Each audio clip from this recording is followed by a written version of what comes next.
We welcome as our baccalaureate speaker this morning, Ms. Carmen Yulín Cruz Soto. She is the mayor of San Juan and a former member of the Puerto Rico House of Representatives and an active advocate for immigrants, the LGBTQ community, the deaf community, children with functional diversity, and those who have struggled with gender-based violence. She was recently named one of the 100 most influential people of 2018 by Time magazine. She first drew international attention in the aftermath of Hurricane Maria, which devastated Puerto Rico. While marshaling the island's scant remaining resources, she also advocated relentlessly on behalf of the Puerto Rican people, facing down government bureaucracies that were often inefficient and that seemed at times uncaring. Her repeated insistence, this is not about politics, this is about saving lives, galvanized numerous non-governmental organizations and private companies in support of the recovery effort. Even before entering politics, her focus was on people. In the private sector, she rose rapidly in human resources at Westinghouse, Colgate-Palmolive, Banco Popular de Puerto Rico, Cellular One, Scotiabank, and the U.S. Treasury Department. Ms. Cruz earned a BA in Political Science cum laude from Boston University.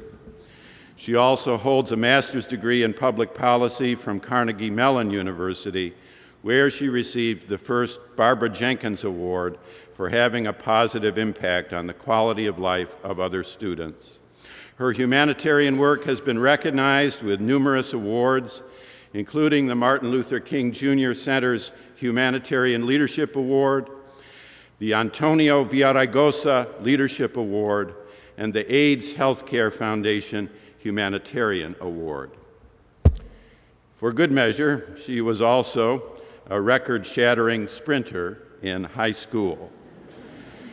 Today, Ms. Cruz continues to work for the recovery of San Juan and Puerto Rico and to pursue her vision of public service, not just for the people, but with the people.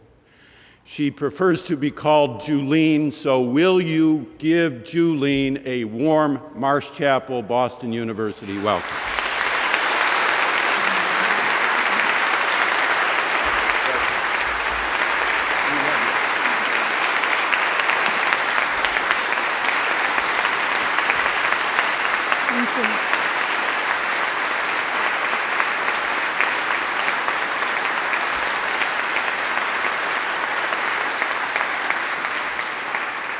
Thank you so much. Have you ever been in a situation so overwhelming, so devastating and so difficult that you have no idea how things are going to turn out? You do know one thing: no matter what, nothing will ever be the same. You know that literally you're in the fight for your life. And in the midst of all that chaos, you must answer a profoundly personal question. What are you prepared to do? That happened to me 8 months ago today, as my fellow Puerto Ricans and I began to face the aftermath of the devastation inflicted upon us by Hurricanes Irma and Maria. I spent the night with 685 people, families who sought refuge in the largest shelter in Puerto Rico. That was to become their home for the next several weeks and mine for the next several months. While tropical windstorms were still present, I accompanied dozens of municipal workers to begin the daunting and monumental task that unfolded before us. The devastation was like nothing I had ever seen before. There were no cars, no people on the streets, no dogs barking, and no music playing. There was nothing, just a deafening silence and total darkness. One thing broke the terrifying stillness of those early hours. It was the pain, the sorrow, and the anguish of those whose lives were now a mere memory, buried underneath the rubbish and the debris. The San Juan and the Puerto Rico that I knew and loved were there no more. Those charged with the responsibility to come to our aid failed us. A much-needed, timely, and robust supply chain of aid, of essentials like water, food, and medicine, took too long to get off the ground. Rather than leadership at the highest places, we faced a general lack of urgency and a dismissive attitude. Neglect started taking its toll, and people were suffering the consequences. We were dying, and they were killing us with bureaucracy and inefficiency. I had to answer that fundamental question. What was I prepared to do to unmask and denounce this atrocity? There was but one thing I could do: raise my voice and bring attention to the humanitarian crises brought upon by those treating us as if our lives did not matter. I did what I had to do, and I will do it again and again in every day of my life. I told the inconvenient truth on the hopes that someone would listen and our suffering and the violation of our human rights would end. And boy, did they listen. The Puerto Rican diaspora and the American people from all walks of life opened their hearts and went and reached places where others said they couldn't get to. Latino people all over the world answer the call. Many of you may have encountered that "what are you prepared to do" moment. Oprah would call it that aha moment.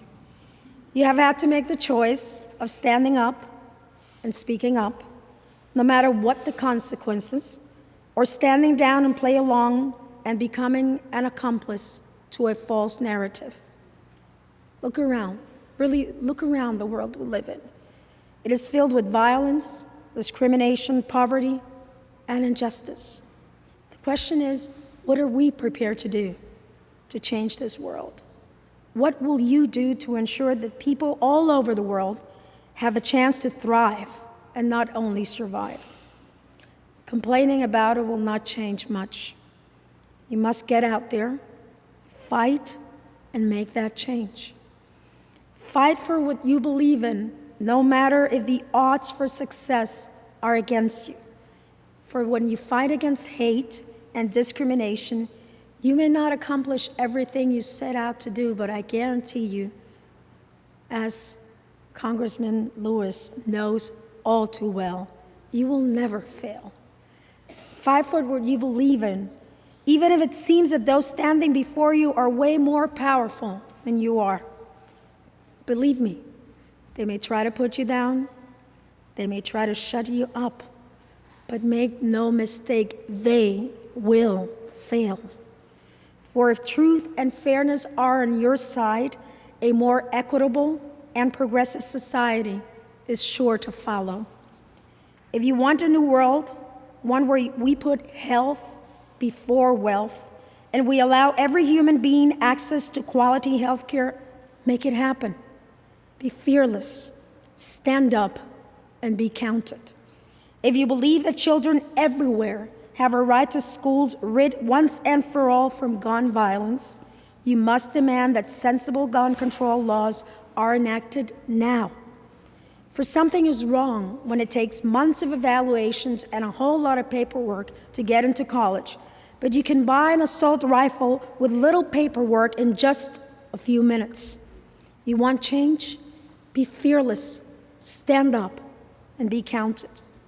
If you believe that we should be tearing down the walls of discrimination instead of building walls of bigotry, if you believe in keeping families together rather than tearing them apart, if you believe that education is the great equalizer and that all efforts must be made to continue to make education affordable for all, if you believe in creating a workforce where women are judged by their contribution in the boardroom and not forced and harassed to endure unwelcome advances, if you believe in dreamers and their right to have their dreams come true, if you believe that love is love and that we all should have the right to choose who we love.